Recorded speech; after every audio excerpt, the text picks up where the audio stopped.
บายดีพ่อพี่น้องมื้อนี้จะมาถ่ายเบิ่งเพิ่นเอาเสาลงนะพี่น้องมาเพื่อนเอาเสาออกอยากสิมาถ่ายพี่น้องเบิ่งเพิ่นเฮ็ดจังไดนะพี่น้องเอ้ยเป็นมาเป็นสิมาเอาเสาลงนะมาเพื่อนใหญ่รอดไปแปดพวกรอดเอารอดเจ้าหันกระเพราพุทธออกหันนะออกเลยผู้ดึงก็ดึงเสียงนะคนดึงเสือคนดึงเสียงพี่น้อง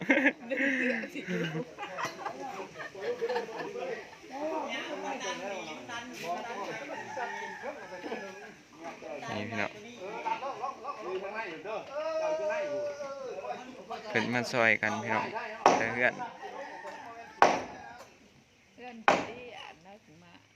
นไม่เท่าเดียนนะพี่น้องสิมากได้เฮ็ดใหม่นะก็ได้หาคนมาหมางซอยนะพี่น้องก็เลยอีพอมานำคนอื่นๆ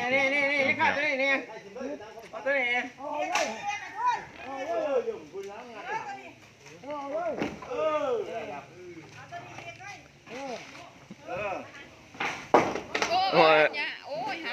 าไปหอยเด้อเฮ้ยคือตีหอยแทบออกไปนี่อีบูดป้าบอกหอยไม่หอยตัวนี้สิฮะเป็นดังบ่ฮักหรอกไปหูไปเนาะเสาหุ่นจับกูเบื่อเขากูฮะหุ่นขึ้นไปเนาะย้ำเอานี้ไกลๆนะฮะพอดีนี่ตึ้งนี่ผ้าค้างอยู่ถึงไป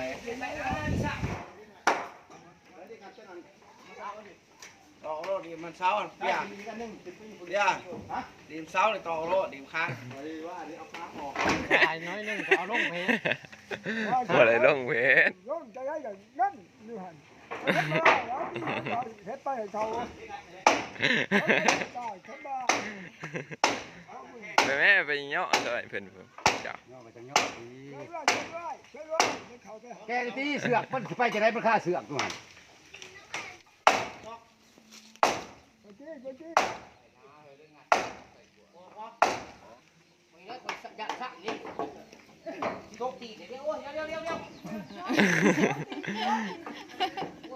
ระยะมันโยน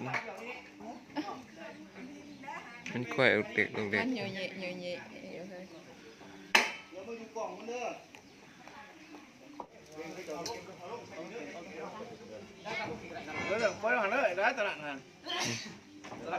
จะแยกเอาเสาออกได้พี่น้องเอาเสาออกจากค้างมันค้างนี่เสาวันนี้เสาใหม่ดูแล้วพี่น้องมันหนักเลยถ้าจุดสอดเอาไปอะไรก็ไปขายแนะนำเลย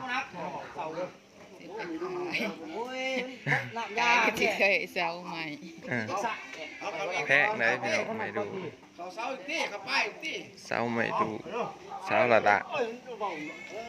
ด้านเก็บนะพี่น้องเขาบริติดเป็นกิโลหรือปิดใช่ป่ะโอ้กับหน้ากับหลังอยู่เขาตีเขาดิเขานะ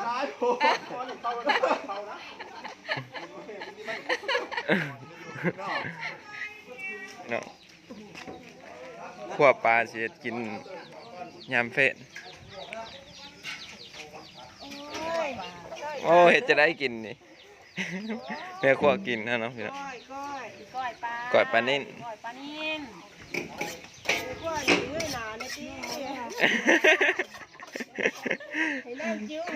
ก้อยให้กรรมกรกินนะพี่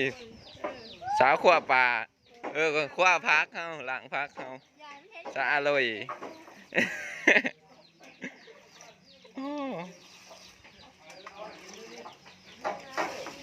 ตายอย่างเนาะเหมือนนี่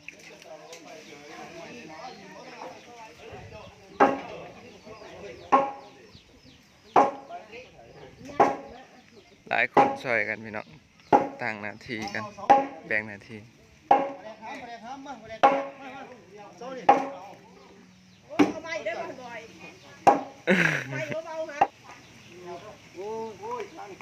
พอเป็นเดือนละเสานะพี่น้องแต่ก็ห้ามไปใบคน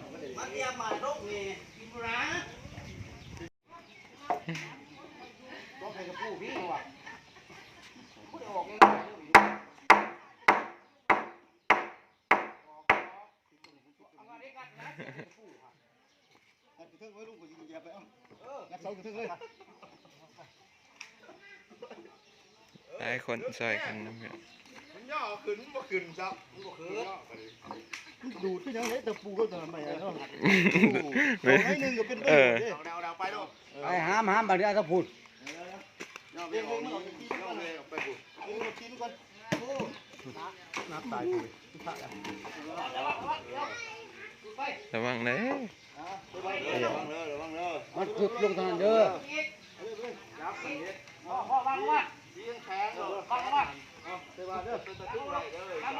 นี่เด้อนิดหน่อยเว้ยนิดหน่อยเขตนี้จากข้างไปไว้ให้จับไปยับนี้ไปไกลๆเนี่ยไว้นี่ไว้ที่น้อยเสาหลุดตีไปนี้ไปไกลๆเนี่ยมันตีของนักหันสิไปตันข้างตี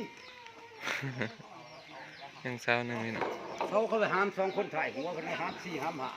5 โอ้2 คนมันจะห้ามได้บ่ คนไหน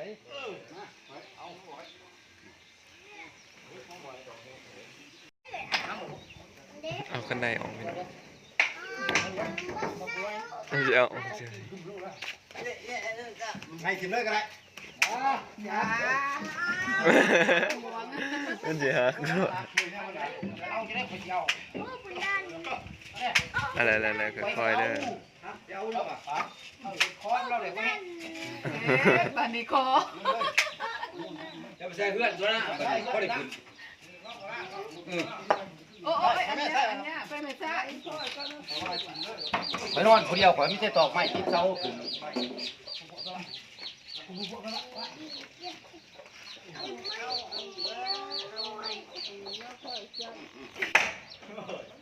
คนยะนะ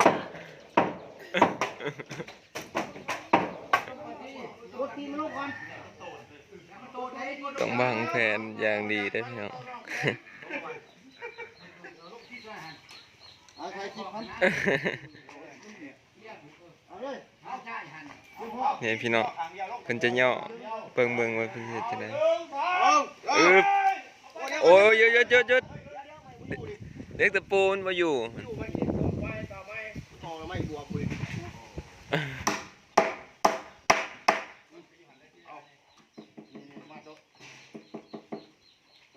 ออกดีเลยพี่น้องวันนี้จะย่ออีกแล้วมัน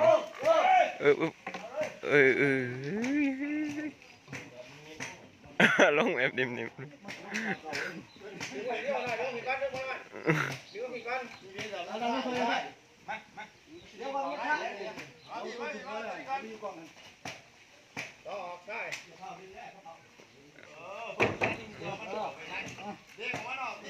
เอาดึงก็สวยเลยสิข้าหมูย่างข้าหมู ย่างมาเจ้าหัง ย่างอีกย่างอีกเขาสิขึ้นอยู่ว่าพุทธวันลูกท่านอยู่เสือคุณเสือนี่ไหวใจเขาลูกคุณมันที่เต็มลูก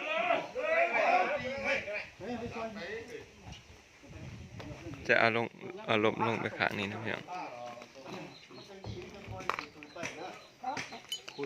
เล่งใส่กันครับพวก ไปยันลง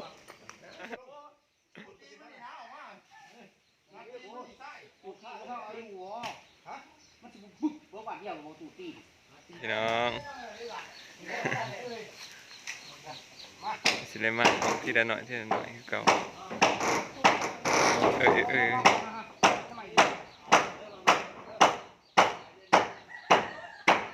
โอเค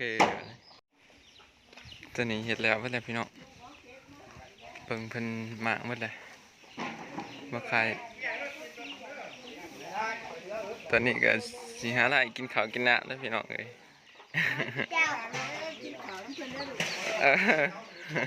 เดี๋ยวเบิ่งแม่ครัวเฮาเฮ็ดกินกันอ๋อ การโยนซูนี่ ก่อยปลาพี่น้อง บอกนะ ก่อยปลานิ่น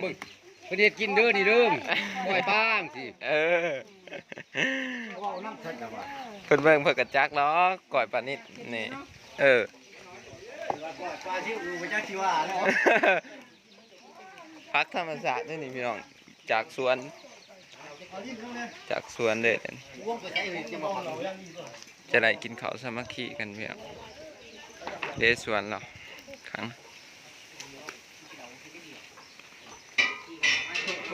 แล้ว เว้าน้ำกินสมกินเค็ม กินชมเด้อพี่น้องเด้อก้อนเขาพี่น้องเลย จะดูยังหน่อยยังครับ นั่งเย็นๆนะ แม่นหาดี มันจะเหมือนสองซ้ำเขามาเลยพี่น้องเดี๋ยวพี่เออ แม่งดีนะ ไปกินข้าวสามัคคีเลยพี่น้อง เบิ้ลโอ้โหคนโอ้ยงานพี่จะมีอะไร โอ้ผู้สาวเสิร์ฟอาหารเฮา ดังมือจ้า จะได้กินข้าวความสามัคคี ดัง โอ้บริการน้ำล้างมือวันนี้